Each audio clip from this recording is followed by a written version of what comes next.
The Richest Man in Babylon. Satu-satunya buku personal finance yang kalian perlu baca. Jangan meremehkan kesederhanaan dari perkataan orang. Semua hal yang tak lekang oleh waktu bersifat sederhana. Buat kalian yang belum kenal aku, namaku Oxentius Aldwin. Welcome to Think Tank Podcast.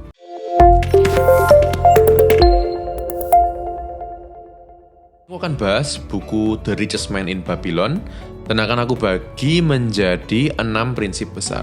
Yang pertama, ambil kepemilikan uang kalian.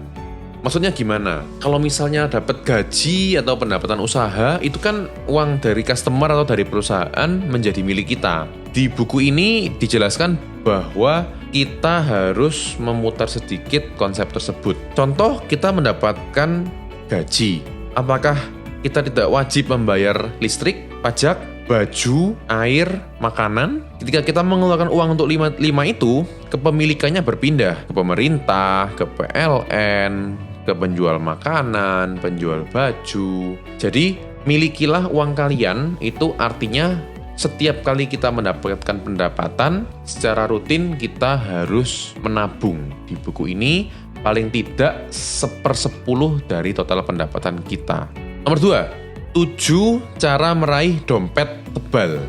Richest Man in Babylon itu diambil dari perkataan Arkad yang memang orang terkaya di kala itu di Babylon diminta raja untuk mengajari masyarakatnya bagaimana cara membangun wealth atau kekayaan. Karena di kala itu raja menganggap Babylon yang merupakan kerajaan besar, banyak sumber daya, itu rakyatnya mengalami kesenjangan yang cukup tinggi. Nah, dia mengatakan 7 cara untuk dompet yang tebal. Yang pertama, setiap 10 koin yang kalian terima, belanjakan maksimal 9. Yang kedua, atur pengeluaranmu sedemikian rupa sehingga setiap akhir bulan masih bisa menabung 1/10 untuk dimiliki kalian sendiri. Yang ketiga, lakukanlah suatu bentuk investasi yang memampukan uang itu untuk menggandakan diri. Yang keempat, lindungi uang kalian. Di buku ini Arkad bercerita ketika masih muda, ia tergiur investasi dengan return besar dari seorang pengrajin batu bata yang menjanjikan dia akan pergi keluar kota untuk mencari batu mulia dan bentuk perhiasan lainnya untuk dijual bersama-sama di Babylon. Tapi setelah beberapa saat dan orang ini kembali, ternyata dia hanya membawa serpihan-serpihan kaca dan semua tabungan dari Arkad lenyap. Pelajaran dari cerita ini adalah percayakan uang atau investasi kalian sesuai tempatnya. Ketika kalian ingin invest di bidang A, cari ahli di bidang A.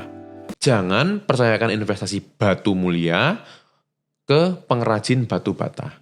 Yang kelima, milikilah tanah dan rumah kalian sendiri.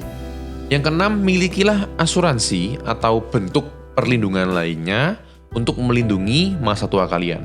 Dan yang terakhir, kembangkan nilai jual kalian. Di akar semua keberhasilan adalah keinginan.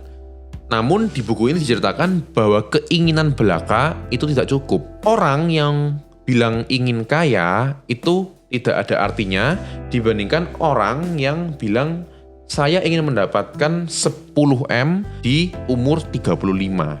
Karena orang yang kedua ini akan mencari cara menghitung jalan yang perlu diambil untuk mendapatkan hasil tersebut pada periode yang dia sudah janjikan. Prinsip ketiga, dewi keberuntungan itu tidak ada di tempat judi atau lotre, cuman dia hadir di orang-orang yang berani mengambil kesempatan. Arkad menceritakan semua orang menginginkan kelimpahan. Namun betapa banyak dari kalian yang ketika dewi keberuntungan mengetuk pintu kalian, kalian tidak mengambil kesempatan karena kalian mengikuti hasrat menunda-nunda. Semakin sering kita mengiyakan hasrat ini, semakin kita menjadi musuh terbesar bagi diri kita sendiri. Arkham kembali memberikan contoh bahwa ketika ada pencuri yang ingin masuk ke rumah kita, atau ketika ada kompetitor yang mengambil pelanggan kita, apakah kita tinggal diam? Kalau gitu, ketika menunda-nunda atau procrastination itu datang, kenapa kita membiarkan dia untuk masuk dan mencuri kesempatan-kesempatan kita? Ingat, Dewi Keberuntungan memihak barang siapa cepat bertindak. Prinsip keempat, 5 hukum uang. Yang pertama, uang datang pada orang yang mempunyai kemampuan fisik dan mental untuk menyisihkan sebagian pendapatannya untuk mereka miliki sendiri. Yang kedua, uang adalah pekerja yang handal, tekun, dan konsisten ke orang-orang yang sedini mungkin menginvestasikannya. Yang ketiga, uang akan setia kepada pemiliknya yang menginvestasikan atau menggunakan uang tersebut sesuai dengan tenaga ahli. Yang keempat, uang akan terselip keluar dari pemilik yang menginvestasikannya ke tenaga tidak ahli. Yang kelima, uang akan kabur dari pemiliknya yang rakus dan menginginkan return yang tidak sewajarnya. Cara lain untuk melindungi uang adalah dengan menarik jaminan berupa aset atau barang-barang berharga ketika kita akan memberikan pinjaman atau kredit. Prinsip keenam dan yang terakhir, ini bentuknya sebuah cerita yang menurut aku cukup menyimpulkan isi dari buku ini. Kisah ini terkait 2 tokoh utama. Yang pertama adalah Tarkat, seorang pengusaha sadel atau pelana unta yang ketika itu banyak dipakai untuk bepergian, yang terlilit banyak hutang. Dan yang kedua adalah Sira, istri pertama dari seorang kepala suku di Syria. Singkat cerita, Tarkat adalah pengusaha pelana unta yang terkenal, tapi dia banyak tergoda oleh duniawi. Sehingga banyak terlilitlah hutang, lalu ia memutuskan untuk pergi keluar kota untuk melunasi hutang tersebut dengan harapan banyak kesempatan di luar Babilonia. Nah, tapi yang tidak ia tahu, pekerjaan pertama yang ia dapatkan itu bersama kelompok perampok yang akhirnya tertangkap dan sebagai hukuman si Tarkat ini diusir ke Syria menjadi seorang budak. Nah, ketika menjadi seorang budak, ia bertemu Sira, istri pertama dari kepala suku di Syria, yang di saat itu juga menjadi tempat Tarkat bekerja. Suatu hari Sira punya ibu ini sakit dan ia harus berkelana keluar kota untuk menjenguk ibunya tersebut. Ia menanyakan semua budaknya siapa yang bisa menuntun unta. Tarkat langsung mengambil kesempatan ini dan dia mengajukan untuk membantu mengantar Sira. Nah, ketika sudah sampai di kota tempat ibu Sira ini tinggal, perbincangan antara Tarkat dan Sira terjadi.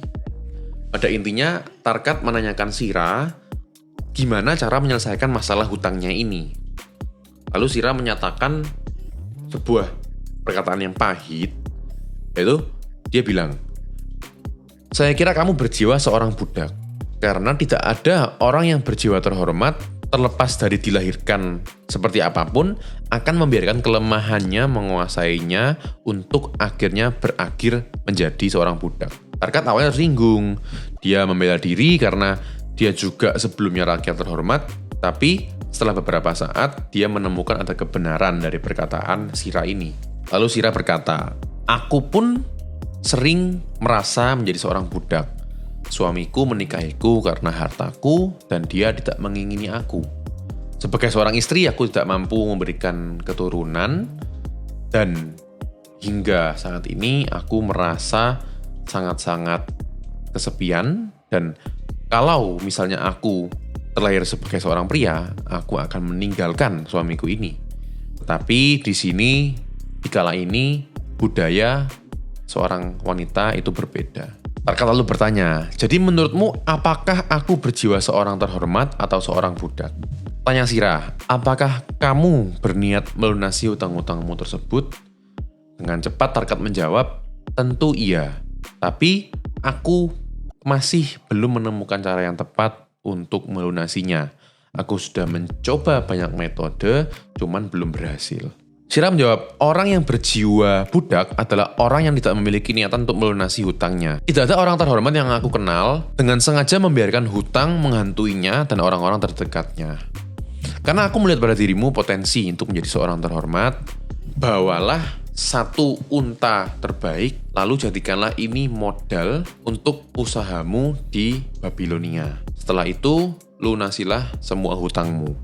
Karena ingat, hutang adalah jahat, cuman pemberi hutang adalah teman-teman terdekatmu. Jadi, kamu sebagai orang terhormat mempunyai kewajiban untuk melunasi hutangmu tersebut. Lalu jawab Tarkat, Anda sungguh berjiwa seorang ratu, sambil membawa unta terbaik dan melanjutkan perjalanan kembali ke Babilonia.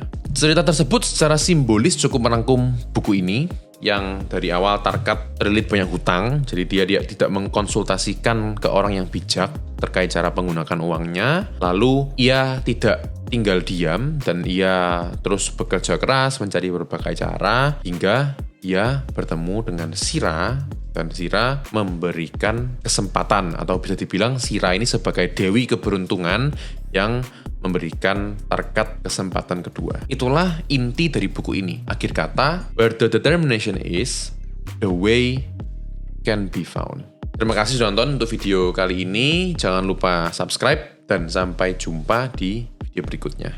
Bye-bye.